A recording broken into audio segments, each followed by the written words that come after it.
Hello, happy people. I hope you're having an amazing day today. Today, I thought for my Monday, in which I do reviews of older sort of RPGs, like Dungeons and Dragons, and the first couple of editions, or Back Me Too, or just, the war games too, like Battletech and that sort of thing. I'd do my next module, finish out the D series for you folks.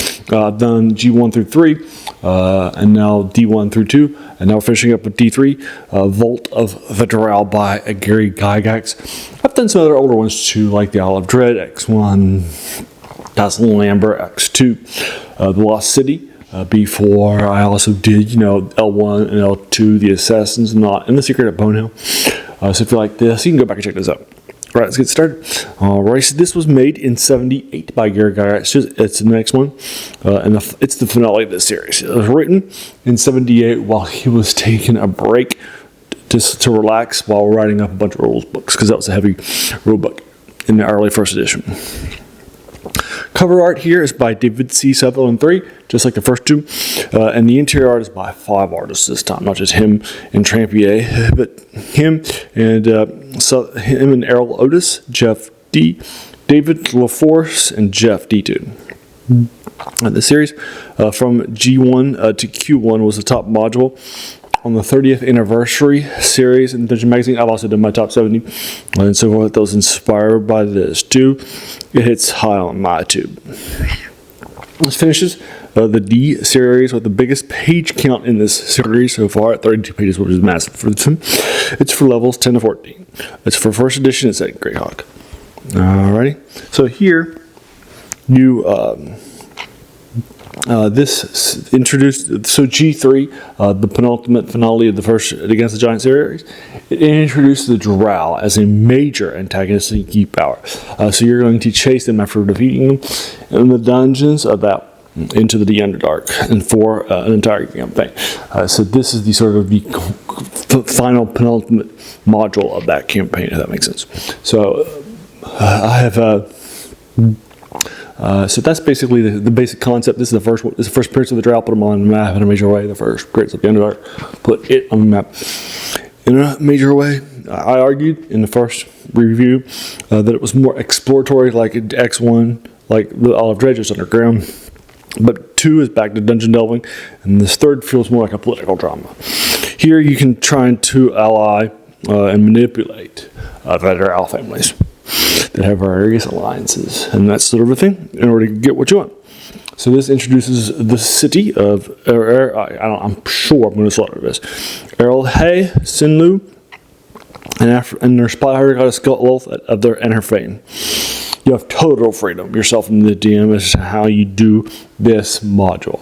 Everything, all the information is given to you, but you can do it yourself. I sold this with a lawful evil necromancer, and then a bunch of NPCs that were different classes that were lawful. I'm sorry, mostly lawful and neutral, but a couple of neutrals, like neutral here and there too, and so forth. And so we actually really fit into this place. Looked much, got some great allies, and so before doing the bad stuff. I felt Gygax started this series at D1 at a strong note, so I give it a 10 out of 10. I thought he got a little lost in the weeds with D to the Shrine of the Kyoto, so I give that an 8 out of 10, but this was a strong ending. Love it lots. 10 out of 10. So it's one of the best modules of this early era of Dungeons and Dragons, and one of the best modules by Gary Gygax, period, too. Love it lots, 10 out of 10. It would be a 12 out of 10 if I could give it a 12 out of 10, but I can't, so it's a 10 out of 10. Alrighty, so there you are. So that's my quick review of Vault of the Drow D3 from '78 by Gary Gygax. Have you read it? Unplayed it and run it as a Dungeon Master? Played it as DMs, played it as characters, and that sort of thing. But let me know what your thoughts are and so forth. I think this is a strong finale. I love it lots. It's going to set up the next one, which is Q1, Queen of the Demon Web Pits, which I will review for you folks next. But it's the next one, and that sort of a thing. I think it does an okay job at concluding it. I don't think it's a great ending. I think it's a little disappointing in some ways, but at the same time, I don't think it's as bad as some fans do. I think it's just okay. but it's that one, which is not by Gygax. This is not, in my opinion, sticking in like G3 did for the Against the Giants series. And this one, the Drow, the D1 stands for Drow. Alrighty. So there you are, 10 out of 10 for you folks by Gary Gygax from 78. Again, you can check out the other ones from this channel, modules, D&D stuff, all that. Also, on Wednesday, I do older video game reviews. I did Stellaris from 2016 by Paradox. I'll be doing 2020's Crusader Kings 3. I think one of my favorite computer games of all time, one of my top 5. So if you like that, check it out. 2, I got lots of older video game reviews too. Also on Saturday, I spend with serials in the older genres, the lost storytelling method, like Flash Gordon in the movies and Buck Rogers and the Adventures of Captain Marvel, or them on TV too, and that will be the Doctor Who. I just watched the Time Meddler, so that's the finale of season 2 of Doctor Who from 65. Or you can just check out the previous ones, which are there too if you like that stuff. Older stuff. On Friday, I do top 10s. Typically, of older things, I just do my top 10 independent films. I previously did my top 10 board games, that sort of thing. So if you like it, check it out. And then I do 3 reviews a week of older things in the fantasy, science fiction, and horror genres that I read. Write novels or short stories, writing that sort of thing. So that's also happening too. So if those 7 reviews a week of older things sound like something that you would like, please do all the YouTube stuff, like hit the subscribe button, share, watch, hit the like button, hit the bell icon if you're feeling frisky to be notified of my 7 videos. That's totally fine too. And then at the end of the day, just go ahead and let me know what your core key people, but basically watch and share. Those are the key things to growing the channel.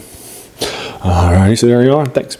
As you can tell from all those older things, it's also where the passion of the channel comes from. It's also about context, right? My number 1 strength in Strengths Quest on my personality type is context.